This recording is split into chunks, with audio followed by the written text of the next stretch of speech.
ఇంతవరకు దేవుడు ప్రార్థన ఆలకించి పాటల్లో ద్వారా దేవుడు మహిమ పొందుతున్నారు. అందుని బట్టి దేవునికి స్తోత్రము. ఈ సమయంలో మనము ఆరాధించే కొరకై దేవుని యొక్క వాక్యాన్ని జ్ఞాపకం చేసుకుందాం. చూడండి, పరిశుద్ధ బైబిల్ గ్రంథము నుండి కీర్తనలు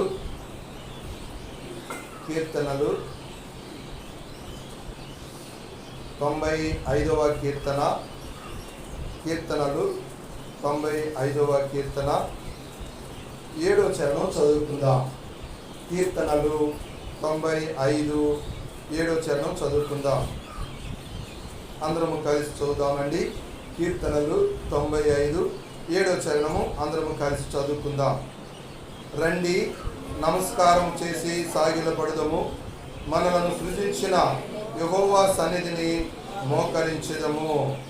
నేడు మీరు ఆయన మాట అంగీకరించిన యెడల ఎంత మేలు. చాలండి. దేవుడి వాక్యమును మన కొరకై దీవించిన గాక. ప్రభు సహాయం కొరకు ఆయన వైపు చూద్దామండి. వీలున్న వారు, మోకరించగలిగిన వారు మోకరించండి, మోకరించలేని వారు తన నుంచి ప్రార్థనలో వెళ్దాం. ప్రేమగల తండ్రి, పరిశుద్ధుడు అయిన దేవా, మీ పాదాలు కొందనాలు చెల్లిస్తుంటున్నాం. మీ కృప, మీ కనికరము, మీ ప్రేమ వాత్సల్యతను బట్టి మీకు స్తోత్రాలు. మీరెంతైనా నమ్మదగిన దేవుడుగా ఉండి అపనమ్మకస్తులమైనప్పటికీ కేవలం మీ ఉచితమైన కృపనిచ్చి, మీ కాపుదలనిచ్చి, మీ భద్రతనిచ్చి ఇంతవరకు మమ్మల్ని కాపాడుతూ వచ్చినందుకే స్తోత్రాలు చెల్లిస్తుంటున్నాం. అంతేకాక మా జీవితాలలో మరొక నూతన పునరుద్ధ దినాన్ని మీరు మాకు అనుగ్రహిస్తూ వచ్చినందుకే స్తోత్రములు చెల్లిస్తూ ఉంటున్నాం.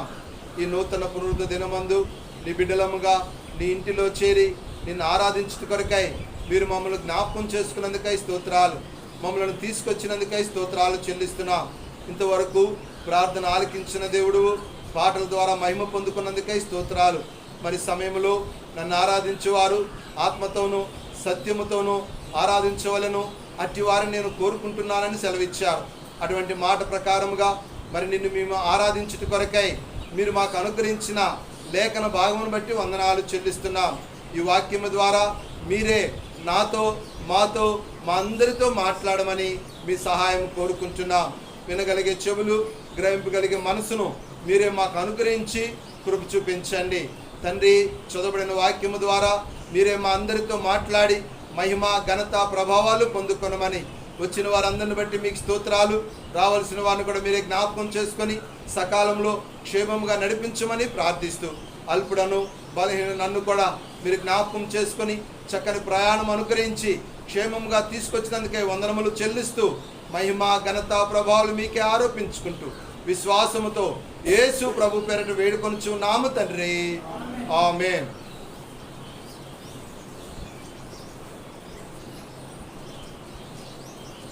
మంచిది. దేవునికి స్తోత్రం. మీ అందరూ పొందాలండి. ఈ సమయంలో మనం చదువుకున్నటువంటి వాక్య భాగం గమనించినట్లయితే ఇక్కడ భక్తుడు మనకు తెలియజేస్తూ ఉంటున్నాడు, రండి, మనలను సృజించిన యెహోవా సన్నిధిని మోకరించెదము అంటున్నాడు. కాబట్టి ఇక్కడ మనం గమనించినట్లయితే 2 విషయాలు మనకు తెలియజేస్తున్నాడు. ఒకటి, మరి మనం వచ్చి దేవుని సన్నిధిలో ఏం చేయాలంటున్నానండి? మోకరించాలి అంటున్నాడు. రెండోది, మనల్ని సృజించినటువంటి దేవుని సన్నిధికి మనం రావాలి అంటున్నాడు. కాబట్టి ఈ దినము ఆ దేవాది దేవుని సన్నిధికి మనం వచ్చిన వాళ్ళగా ఉంటున్నాం. అయితే దేనికి మనం వచ్చాము అంటే మనము దేవుని ఆరాధించడానికి వచ్చాం. అయితే ఎందుకు మనం ఆయన ఆరాధించాలి అని అంటే, చూడండి, ఇక్కడ అంటున్నాడు, మనలను ఆయన సృజించిన దేవుడుగా ఉన్నాడు. కాబట్టి ఆయన మనల్ని పుట్టించాడు కనుకనే ఈ దినం మనం ఇక్కడ మరి సజీవులుగా ఉంటూ ఉన్నాం. అందుకనే ఆ దేవాది దేవుని మనము ఆరాధించాలి. అయితే ఆయన మనల్ని సృజించాడు.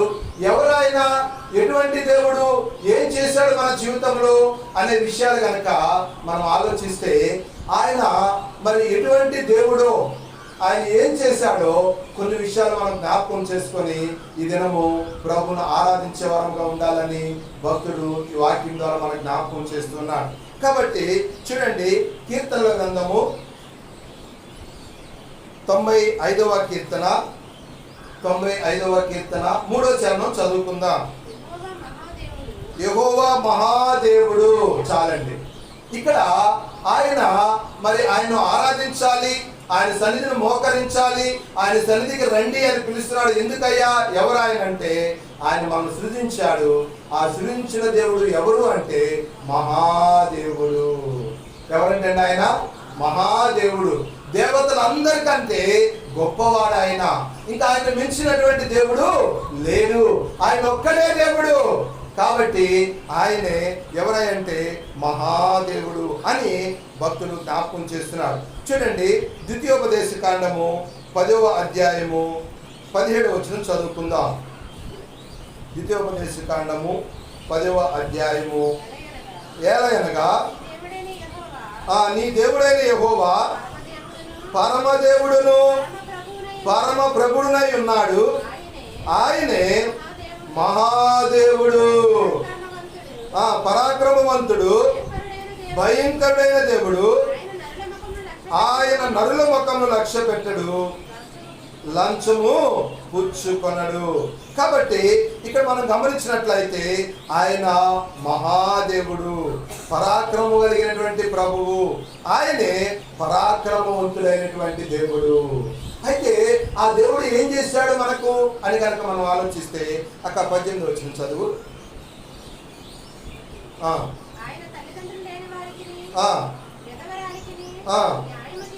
న్యాయము తీర్చి దయ ఉంచి అన్న వస్త్రములను అనుగ్రహించువాడు.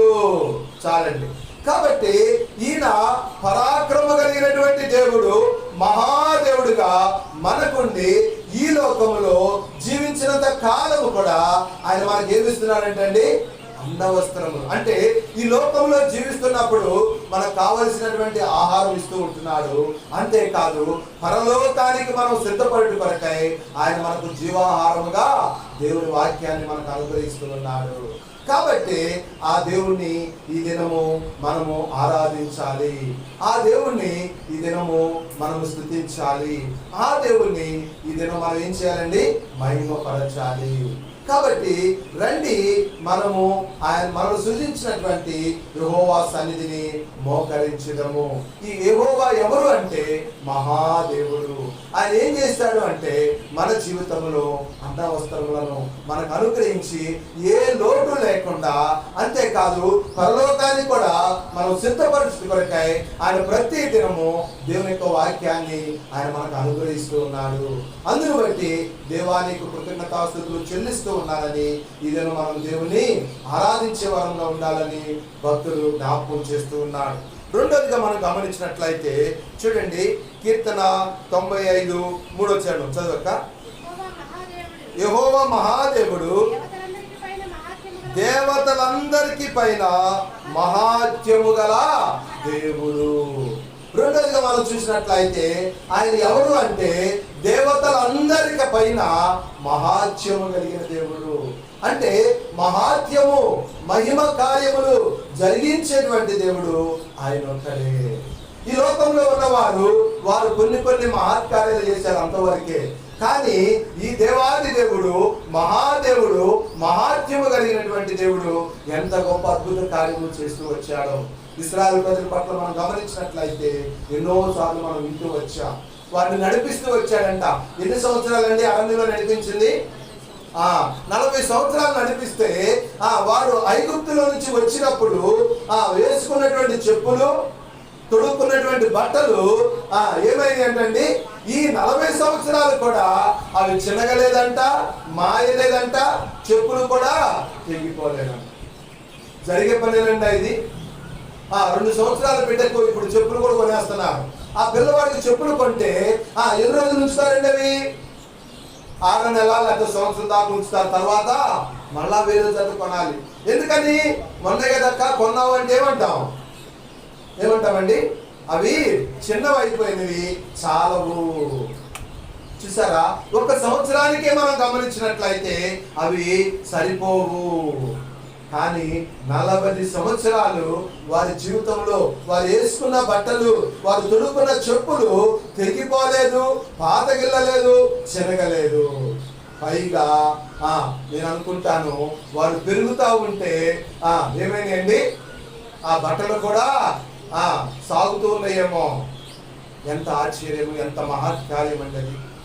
కాబట్టి ప్రియదేవుని బిడ్డ, ఆయన మనకు మహాత్యము కలిగినటువంటి దేవుడిగా ఉన్నాడు. చూడండి, మనం గమనించినట్లయితే యోబు గ్రంథము 37వ అధ్యాయము 23వ వచనం చదువుకుందాం. సర్వశక్తుడగు దేవుడు, మహాత్యము గలవాడు, ఆయన మనకు అగోచరుడు. కాబట్టి ఆయన మనకు అంతుపట్టడు. అంటే అంత గొప్ప కార్యములు మన జీవితంలో చేయగలిగినటువంటి దేవుడు ఆయన. ఎవరు అంటే సర్వశక్తి కలిగినటువంటి దేవుడు. ఆయన ఏం చేస్తున్నాడంటే మన జీవితంలో ఆయన న్యాయము జరిగించేటువంటి దేవుడుగా ఉంటూ ఉన్నారు. ఈనాడు మన జీవితంలో అనేక మార్లు దేవుని ఎరగక ముందు అన్యాయముగా మనం ఎన్నో మార్లు జీవిస్తూ వచ్చాం. అయితే ఆ దేవాది దేవుడు మనము నమ్మిన తర్వాత, మనలను మరి రక్షించుకోవడానికి కృప చూపించిన తర్వాత, ఆయన వైపు మనము తిరిగినాక, ఆయన రక్తములో మనం కడగబడినాక, ఆయన మహాత్యం ఎంత గొప్పదో మనం గుర్తెరిగిన తర్వాత ఇప్పుడు మనము అన్యాయం చేస్తామా అండి? చేస్తామా? చెయ్యము. ఒకవేళ చేసినా ఏమవుతుందండి, ఆ దినమంతా హృదయంలో నెమ్మది ఉండదు. అయ్యో పొరపాటు చేశాను, అయ్యో ఇట్లా చేశాను అని మన దేవుడు మన హృదయాన్ని ఎంతో అంటే ఆ పొరపాటు ఒప్పించుకునేంత దాకా దేవుడు మనల్ని కారణం ఆయన న్యాయవంతుడైనటువంటి దేవుడు, నీతి కలిగినటువంటి దేవుడు, మనల్ని కూడా న్యాయముగా నడిపించేటువంటి వాడు. కాబట్టి ఆ దేవుణ్ణి ఈ దినము మనం ఆరాధించాలని దేవుని యొక్క వాక్యం మనకు బయలుపరచబడుతూ ఉంది. మొట్టమొదటిగా చూస్తే ఆయన ఏ దేవుడు అంటే మహాదేవుడు. ఆయన ఏం చేస్తూ వచ్చాడంటే ఈ లోకంలో మనకు కావాల్సినటువంటి ప్రతి అవసరతను ఆయన తీరుస్తూ ఉన్నాడు. రెండోదిగా ఆయన ఏ దేవుడు అంటే మహాత్యము కలిగినటువంటి దేవుడు. ఆయన మనకు సర్వశక్తుడిగా ఉండి మన జీవితంలో న్యాయం తీరుస్తూ న్యాయముగా నడిచేటువంటి అనుభవంలోనికి ఆయన మనల్ని నడిపిస్తూ ఉన్నాడు. అందుని బట్టి దేవానికి స్తోత్రములు. నిజమే ప్రభా, ఒకప్పుడు నేను అన్యాయంగా జీవిస్తూ వచ్చాను. అయితే ఎప్పుడైతే నువ్వు నిజమైన దేవుడు అని, నా కొరకు ప్రాణం పెట్టిన దేవుడు అని, నా కొరకు కలువరి శిలువలో రక్తము చిందించావని, ఆ రక్తముతో నన్ను కడిగే దేవుడు అని నేను గుర్తెరగడానికి కృప చూపించావు. అప్పటి నుంచి నా జీవితంలో గొప్ప మార్పు, న్యాయముగా నడుచుకునేటువంటి జీవితాన్ని నువ్వు నాకు అనుగ్రహిస్తూ వచ్చావు. అందును బట్టి దేవా నీకు కృతజ్ఞతాస్తుతులు చెల్లిస్తూ ఉన్నానని, ఇదను మనం ఆయన్ని స్తుతించే వారంగా ఉండాలని దేవుని యొక్క వాక్యం ద్వారా జ్ఞాపకం చేయబడింది. మూడవదిగా చూస్తే అదే చరణం చదువక, కీర్తన 95:3. యెహోవా మహాదేవుడు, మహాత్యం కలిగినటువంటి దేవుడు. మూడోదిగా చూస్తే ఆయన మహారాజు. ఎవరంటే ఆయన మహారాజు. అందుకే మనల్ని దేవుడు ఏమంటున్నా అంటే మీరు రాజులైన యాజక సమూహముగా నేను మిమ్మల్ని చేస్తూ వచ్చాను. కారణం ఏంటంటే ఆయన రాజు గనక ఆయన బిడ్డలముగా మనం కూడా రాజులము, రాజుల సమూహంలో మనం చేర్చాడు. కాబట్టి ఆయన మహారాజు. ఆ మహారాజుగా ఉండి మన జీవితంలో ఏం చేస్తూ వచ్చాడంటే చూడండి, మలాకి గ్రంథము 1వ అధ్యాయము 4వ వచనం చదువుకుందాం.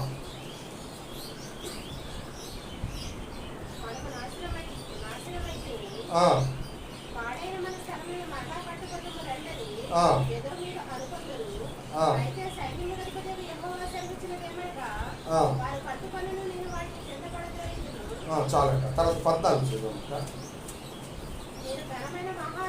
నేను ఘనమైన మహారాజునై ఉన్నాను, అన్యజనుల్లో నా నామము భయంకరమైనదిగా ఎంచబడుచున్నదని సైన్యములకు అధిపతి యెహోవా సెలవిచ్చుచున్నాడు.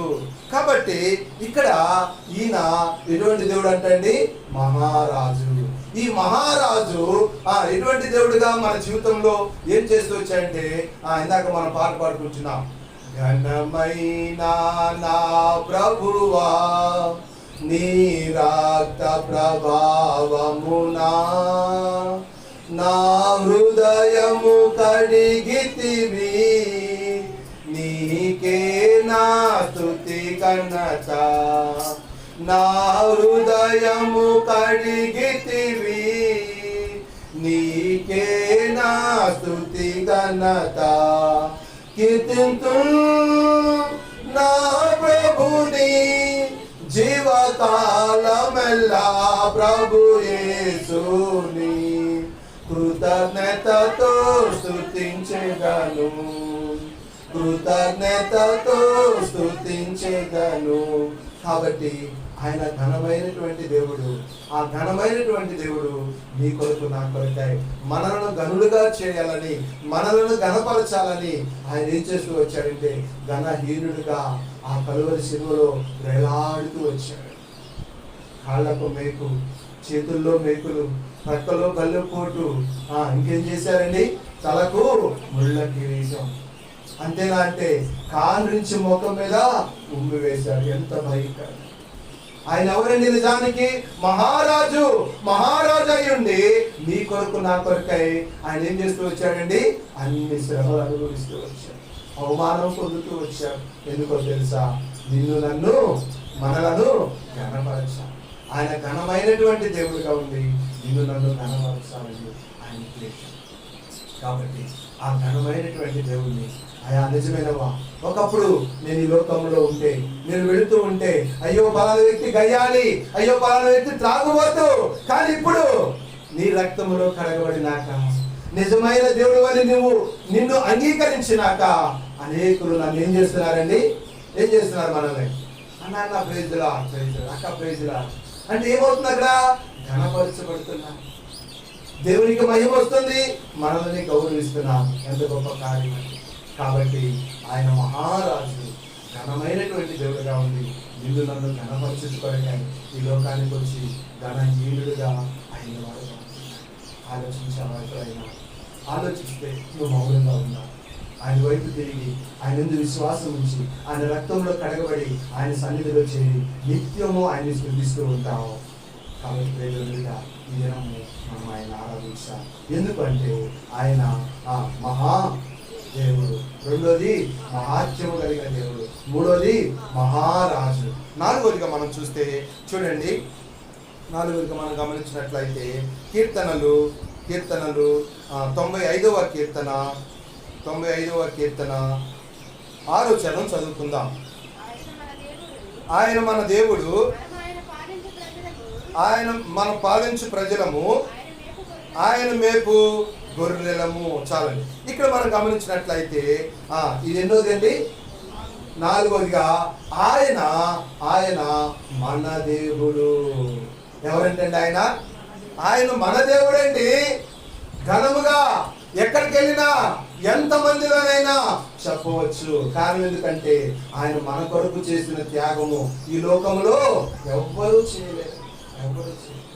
కాబట్టి ఆయన మన దేవుడు, మనకి ఆయన కాక ఇంకెవరు లేరు. అందుకే ఆజ్ఞలో కూడా ఉంది కదండి, నేను తప్ప నీకు వేరొక దేవుడు లేడు, నేనే అని దేవాది దేవుడు సెలవిస్తుంటాను. కాబట్టి ఆయన మన దేవుడు. ఏం చేశాడు చూడండి, ద్వితీయోపదేశ కాండము 4వ అధ్యాయము 7వ వచనం చదువుకుందాం. ఎలా అనగా మనం ఆయనకు మొరపెట్టినప్పుడల్లా మన దేవుడైన యెహోవా మనకు సమీపముగా ఉన్నట్లు మరి ఏ గొప్ప జనములకు ఏ దేవుడు సమీపమున్నాడు చెప్పండి. ఈ లోకంలో మీరు నమ్ముకున్నారంటున్నారు, మంచిదే. అయితే అడిగినప్పుడు మీకు సమీపంగా వస్తున్నాడా? రావటం లేదు. కానీ మన దేవుడు మనము మొరపెట్టినప్పుడల్లా, మనం ప్రార్థించినప్పుడల్లా, మనం ఆయన సన్నిధిలో మోకరించినప్పుడల్లా ఆయన మన ఎక్కడ ఉంటున్నాడంటండి? మనకు సమీపముగా ఉంటున్నాడు. అయ్యో నా కుమార్తె అవసరతలో వచ్చిందో, అయ్యో నా కుమారుడికి ఏ అక్కర్లో కలిగి ఉన్నాడు అని వినటానికి సమీపముగా ఉన్నాడు. అంతేకాదు సమీపముగా ఉండి విని మన అవసరతలు తీర్చే దేవుడుగా ఉంది. తీర్చే దేవుడుగా. కాబట్టి ఇక్కడ మనం గమనించినట్లయితే ఆయన మన దేవుడు అయి ఉండి మనకు సమీపంగా ఉంటున్నాడు. చూడండి, పిల్లలు తల్లిదండ్రులు చిన్నప్పుడు వారిని తీసుకొని వెళుతున్నప్పుడు మనం చేయి పట్టుకున్నంతసేపు వారు సంతోషంగా నడుస్తూ ఉంటారు. ఒకవేళ చెయ్యి విడిచిపెట్టామనుకోండి, కొద్దిగా దూరం వెళ్తారు. కొద్దిగా దూరం వెళ్ళిన తర్వాత ఏం చేస్తారండి, వాళ్ళు వెనక్కి తిరిగి చూస్తూ ఉంటారు. అయ్యో, మా అమ్మ ఎక్కడ ఉంది, మా నాన్న ఎక్కడ ఉన్నాడు అని చెప్పి ఇంకా ముందుకు వెళ్ళరు. ఎందుకని? వారికి మనకి దూరం అయింది. కాబట్టి దూరమైన సమయంలో వాళ్ళు ముందుకు వెళితే ఏదన్నా భయము. అందుకనే మరలా తల్లిదండ్రులు చేయి పట్టుకున్నదాకా వాళ్ళకి అందరూ. అప్పుడు ఎప్పుడైతే వారు చేయి పట్టుకుంటారో అప్పుడు మరలా సంతోషంతో గంతులు వేసుకుంటూ ముందుకు నడుస్తూ ఉంటారు. అంటే మనల్ని కూడా మన దేవుడు మన ప్రార్థన ఆలకించడానికి, మనకు జవాబు ఇవ్వడానికి, మన అక్కర్లు తీర్చడానికి, మనను పరలోక రాజ్యంలోనికి మరి మనం సిద్ధపాటు కలిగి ఉండడం కొరకై ఆయన మనకు సమీపముగా ఉండి మన ప్రార్థన ఆలకించి మనకు జవాబిచ్చే దేవుడుగా ఉంటున్నాడు. ఆయన తప్ప ఇంకా ఏ దేవుడు కూడా లేడు అంటున్నాడు. కారణం ఏంటంటే ఆయన మన దేవుడు. కాబట్టి నిజమే ప్రభా, నీవు నాకు దేవుడిగా ఉండి, నాకు సమీపంగా ఉండి, నా ప్రార్థన ఆలకించి నా అక్కరలు తీరుస్తూ ఉన్నావు. అయ్యా, నీకు వందనాలు చెల్లిస్తున్నాను, అయ్యా నీకు కృతజ్ఞతాస్తుతులు చెల్లిస్తూ ఉన్నాను అని ఈ దినం మనం ప్రభుని ఆరాధించే వారంగా ఉండాలని దేవాది దేవుడు తెలియజేస్తూ ఉంటున్నాడు. కాబట్టి ఆయన మన దేవుడు. అంతేనా అంటే చూడండి, కీర్తనలు 95వ కీర్తన 7వ చరణం చదువుకుందాం. రండి, నమస్కారం చేసి సాగిల పడదము, మనల్ని సృజించిన యెహోవా సన్నిధిని మోకరించదము. నేడు మీరు ఆయన మాట అంగీకరించినలా ఎంత మేలు. చాలండి. ఇక్కడ మరి మనం గమనించినట్లయితే 5వదిగా ఆయన రండి అంటున్నాడు. ఎక్కడికై అంటే మనతో మాట్లాడే దేవుని దగ్గరికి. ఎవరంటే ఆయన మాట్లాడే దేవుడు. అందుకే ఆయన మాట అంగీకరించాలి మనం. ఎందుకంటే మనతో మాట్లాడతాడు. ఆయన ఒక నరుడితో మరి నరుడు మాట్లాడినట్లు దేవుడు మాట్లాడే దేవుడు. చూడండి, మనం గమనించినట్లయితే నిర్గమాకాండము 33వ అధ్యాయము 11వ వచనం చదువుకుందాం. నిర్గమాకాండము 33:11 చదవక. మనుషుడు తన స్నేహితులతో మాట్లాడినట్లు యెహోవా మోషేతో ముఖాముఖిగా మాట్లాడుచుండెను.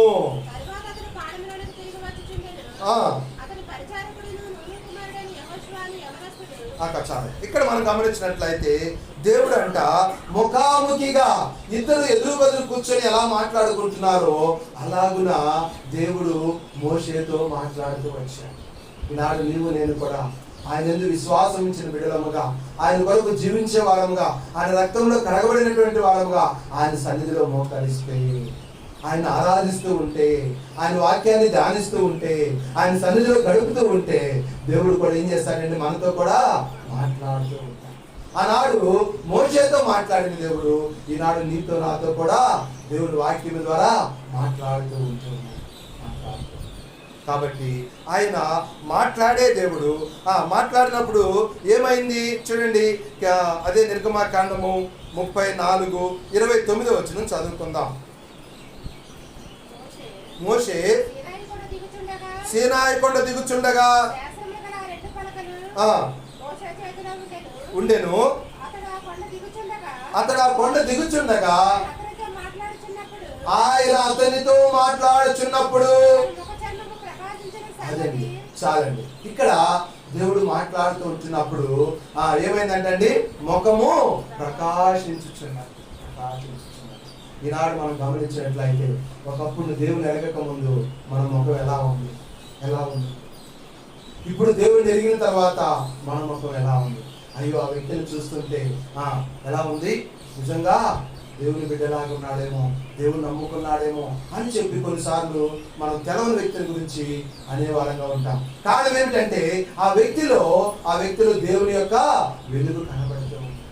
ఇక్కడ ఎప్పుడైతే దేవుడు మనతో మాట్లాడుతూ ఉంటాడో, ఆయన మాట మనం వింటూ ఉంటామో, అప్పుడు మన ముఖము ప్రకాశించేదిగా ఉంటుంది, అనేకులకు వెలుగుగా ప్రక్షింపచేస్తుంది. కాబట్టి ఇక్కడ మనం గమనించినట్లయితే ఎన్నో విషయం అనేది ఐదవదిగా ఆయన మాట్లాడే దేవుడు, ఆయన మాట్లాడే ద్వారా మన ముఖము ప్రకాశిస్తుంది. చూడండి, మనం దుఃఖంతో ఉన్నప్పుడు, వేదనతో ఉన్నప్పుడు, బాధతో ఉన్నప్పుడు, భయముతో ఉన్నప్పుడు మనము కనుక మోకరించి దేవుని వాక్యము చదువుతూ ఉంటే, ఆ వాక్యము చదివినప్పుడు మన జీవితంలో ఏమవుతుందండి, ఆ దుఃఖము, ఆ వేదన, ఆ శోధన అవన్నీ కూడా ఎటుపోతాయో మనకి తెలియదు. కారణం ఎందుకంటే దేవుని వాక్యము ఆ బాధల్లో నుండి మనం ఏం చేస్తుందండి, నెమ్మదిస్తుంది. ఆ వాక్యమే మనను బ్రతికిస్తుంది. ఆ వాక్యమే మనకు ఎంతో నెమ్మది కలుగజేస్తుంది. అంతేకాదు, ఎటు వెళ్ళాలో మనకు ఆ వాక్యమే త్రోవ చూపిస్తుంది. కాబట్టి దేవుడు మాట్లాడే దేవుడు, ఆ వాక్యము మాట్లాడే దేవుడు మనకు ప్రకాశింపచేసే అనుభవానికి మనల్ని నడిపిస్తూ ఉన్నాడు. అనేకులకు వెలుగుగా చేస్తూ వచ్చాడు. అందుకే నేను నిన్ను లోకంలో అనేకులకు వెలుగుగా నియమించి ఉన్నాను అంటాడు. కాబట్టి ఆయన మాట్లాడే దేవుడు మనలను ఏర్పరచుకొని ఇద్దరు అనేకులకు వెలుగుగా సాక్షిగా దేవుడు నిలబెట్టాడు. అందును బట్టి దేవానికి స్తోత్రములని ఇద్దరు దేవుడిని స్తుతిద్దాం. ఆరోగ్యంగా మనం గమనించినట్లయితే చూడండి, అదే 7వ చరణం చదువుతాం. మళ్ళా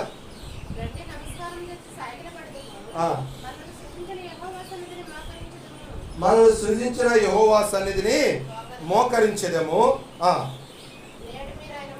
నేడు మీరు ఆయన మాటను అంగీకరించినడలా ఎంతో మేలు. ఆరోదిగా ఆయన ఎవరయ్యా అంటే మేలు చేసే దేవుడు, మేలు చేసే దేవుడు. ఈనాడు లోకములో నేను పర్వాలేదు, నేను నీకు తోడుంటా, నీకేం పర్వాలేదు, నీకు మేలు చేస్తా, నీకు అపాయం వచ్చినప్పుడు సహాయపడతాను అంటూ ఉంటారు. కానీ ఏదైనా అవసరం వచ్చినప్పుడు, అవకాశం వచ్చినప్పుడు, అడిగినప్పుడు తప్పుకునేవారుగా ఉంటారు. కానీ మన దేవుడు అటువంటి వారు కాదు. నిత్యము ఆయన మనకు తోడుగా ఉంది. ఆయన మనకు మేలు చేసే దేవుడు. అందుకే ఆయన మాట వినుట ద్వారా మనము అనేకులకు ప్రకాశింపజేసే అనుభవంలో సాక్షులుగా ఉంటాం. అంతేకాదు, ఆయన మేలు మన జీవితంలో ఎన్నో మనము పొందుకునే వారంగా ఉంటాం. చూడండి, ఆది కాండము 32వ అధ్యాయము 9వ వచనం చదువుకుందాం. ఆది కాండము 32వ అధ్యాయము 9వ వచనం. అప్పుడు యాకోబు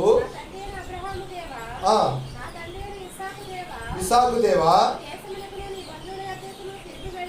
తిరిగి వెళ్ళుము, నీకు మేలు చేసేదని నాతో చెప్పిన యెహోవా.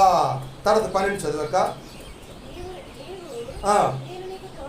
నేను నీకు తోడై నిశ్చయముగా నీకు మేలు చేయుదును. చాలండి. ఇక్కడ యాకోబు అంటున్నాడు, నువ్వు ఎక్కడికి వెళ్ళినా నీ ప్రయాణంలో నేను ఉంటాను. అక్కడ యాకోబుకి మరి ఏం జరిగిందంటే మరణ భయము. కారణం, తన అన్న అయినటువంటి ఏసావు చంపుతాడేమో భయంతో ఉన్నావు. అయితే నువ్వు వెళ్ళు, తిరిగి వెళ్ళు, నీ అన్న దగ్గరికి ఏం పర్వాలేదు, నేనున్నాను, నేను నీకు మేలు చేస్తాను అని చెప్తూ వచ్చాను. అందుకే చంపాలని చూస్తున్నటువంటి యేసోపు ఎప్పుడైతే యాకోబు కనపడ్డాడు, ఏం చేశాడండి, మెడ మీద పడి ముద్దు పెట్టుకున్నాడు. ఎంత గొప్ప సమాధానం ఏర్పాటు చేశాడు. కారణం ఏంటంటే అది దేవుడు చేసే మేలు. దేవుడు చేసే మనుషుల వల్ల కాదండి, మనుషుల వల్ల కాదు. మనుషులు ఇప్పుడు పగబట్టారంటే అది జీవితాంతం ఎక్కడో సాట లోపల కుమిలిపోతానే ఉంటాడు. కానీ దేవుడు చేస్తే ఆ వ్యక్తి మనసు మారి మరలా ప్రేమ కలిగినటువంటి వ్యక్తిగా ఉంటాడు. కారణం, ఇక్కడ దేవుడు మేలు చేసేది. యాకోబు జీవితంలో మేలు చేస్తూ వచ్చాడు. నా జీవితంలో కూడా ఎన్నో మేలు చేస్తూ వచ్చాడు. ఇప్పుడు నిలబడి సాక్ష్యం చెప్పండి అంటే మనకేం చాలదంటామండి, ముందు టైం చాలు. అంటే అన్ని మేలులు దేవుడు మన జీవితంలో చేశాడు. అన్ని మేలులు ఆయన ద్వారా మనము పొందుకుంటూ వచ్చాం. కాబట్టి ఇక్కడ మేలు చేసే దేవుడు ఏం చేస్తూ వచ్చాడంటే నిశ్చయముగా నేను నీకు తోడుగా ఉంటాను, సహాయం చేస్తాను, భయపడకు అని జ్ఞాపకం చేస్తాను. ఆఖరిదిగా 7వదిగా మనం గమనిస్తే చూడండి, 7వదిగా మనం చూసినట్లయితే యోహాను సువార్త 14వ అధ్యాయము 6వ వచనం చదువుకుందాం. నేనే మార్గమును సత్యమును జీవమును. చాలండి. ఇక్కడ మనం గమనించినట్లయితే ఆయన మరి ఎటువంటి దేవుడు ఉన్నాడంటే, ఎటువంటి దేవుడుగా ఉన్నాడంటే ఆయనే మార్గమై ఉన్నటువంటి దేవుడు. మనం పరలోకానికి వెళ్ళాలంటే మార్గం ఆయనే. మనము తండ్రి యొద్ద సింహాసనం మీద కూర్చొని ఆయన ఆరాధించాలంటే మార్గం ఆయనే. ఈనాడు మనము దేవుని ఇంటిలో కూర్చున్నామంటే ఎవరింటి మార్గము? మన భక్తి, మన నీతి, మన విశ్వాసము, మన యొక్క మంచితనం అండి కాదు, దేవుడే మార్గం, ప్రభువే. ఆయనే ఆ కలువరి శిలువలో చిందించినటువంటి శిలువ రక్తము, ఆ రక్తముతో కడగబడినటువంటి వారముగా ఈనాడు ఆయన ఇంట్లోకి మనం వచ్చాం. కాబట్టి ఆయనే మార్గమై ఉన్నటువంటి దేవుడు. ఆ మార్గమైనటువంటి దేవుడు నిన్ను నన్ను కూడా ఏం చేసినంటే మంచి మార్గములో, సురక్షితమైన మార్గములో, పరలోకానికి వెళ్ళే మార్గములోనికి ఆయన నడిపిస్తూ ఉన్నాడు. ఆ పరలోకానికి వెళ్ళాలి అంటే మనం ఈ లోకంలో ఏం చేయాలి, ఎలా ఉండాలి అంటే అలా ఉండడానికి ఆయనే చేస్తున్నాడు. చూడండి, మనం గమనించినట్లయితే కీర్తనలు 77వ కీర్తన 13వ చరణం చదువుకుందాం. 77వ కీర్తన 13. దేవా, నీ మార్గము పరిశుద్ధమైనది, దేవుని వంటి మహాదేవుడు ఎక్కడున్నాడు. చాలండి. ఆయన మార్గము ఎటువంటిదంటండి? పరిశుద్ధమైనది. కాబట్టి ఇప్పుడు ఆయన మార్గంలో నిలుస్తున్నటువంటి మనలను పరిశుద్ధులుగా నడిపిస్తూ ఉన్నాడు. కాబట్టి ఆయన పరిశుద్ధుడైన ప్రకారము మీరును పరిశుద్ధుడై ఉండేది సంపించారు. కాబట్టి ఆయన పరిశుద్ధుడైనటువంటి దేవుడు. ఎటువంటి దేవుడు ఏంటండి? మహాదేవుడు. కాబట్టి ఆ మహాదేవుని ఎదుట ఈనాడు మోకరించి నమస్కారం చేసి ఆరాధించి స్తుతించి ఘనపరిచి కొనియాడి పూజించే వారంగా ఉండాలని ఆ దేవాది దేవుడు ఈ వాక్యం ద్వారా మనకు జ్ఞాపకం చేస్తూ వచ్చారు. ఆయన ఎవరు అంటే మహాదేవుడు. ఆయన ఎవరు అంటే మహాత్యము కలిగిన దేవుడు. ఆయన ఎవరు అంటే మహారాజు అయినటువంటి దేవుడు. ఆయన ఎవరు అంటే మన దేవుడు. ఆయన ఎవరు అంటే మాట్లాడే దేవుడు. ఆయన ఎవరు అంటే మేలు చేసే దేవుడు. ఆయన ఎవరు అంటే మార్గమై ఉన్నటువంటి దేవుడు. ఆ దేవుడు నేను నా జీవితంలో ఏమి చేశాడో ఏడంతర అనుభవంలో మనం తీసుకురావడానికి చూపించాడు. కాబట్టి దేవుడిగా ఆయనే మనకు తోడుగా ఉంది. ఆయనే మనల్ని ఆశీర్వదిస్తూ, ఆయనే మన అక్కలను తీరుస్తూ, ఆయనే మనల్ని నడిపిస్తూ, ఆయనే మనల్ని పరిశుద్ధపరుస్తూ, ఆయనే మనల్ని ప్రకాశింపజేసి అనేకులకు సాక్షులుగా ఉంటూ నడిపిస్తూ ఉన్నాడు. అంతేకాదు ప్రతి విషయంలో మేలు చేస్తూ ఉన్నాడు. ప్రతి విషయంలో ఆయన మాట్లాడుతూ నెమ్మదిస్తూ ఉన్నాడు. అంత గొప్ప దేవుడిని కలిగి ఉన్న మనము ఇద్దరు మౌనంగా ఉండగలమా అండి? ఉండగలమా? కాబట్టి దేవా, నిజంగా నీవు మహాదేవుడిగా, మహాదేవుడిగా, మహాత్యం కలిగిన దేవుడిగా ఉండి మమ్మల్ని ఎంతవరకు కాపాడుతూ వచ్చావు. అందుని బట్టి నేను ఏమవగలను ప్రభా. నీవు ఇచ్చినటువంటి ఈ గొప్ప రక్షణ ఆనందాన్ని బట్టి నిన్ను స్తుతిస్తూ ఉన్నాను, నిన్ను ఘనపరుస్తూ ఉన్నాను, నిన్ను పూజిస్తూ ఉన్నానని ఈ దినం మన ప్రభుని ఆరాధిద్దాం. అట్టి కృప దేవుడు మనకు అనుగ్రహించి సహాయం చేయను కాక. ఈ సమయంలో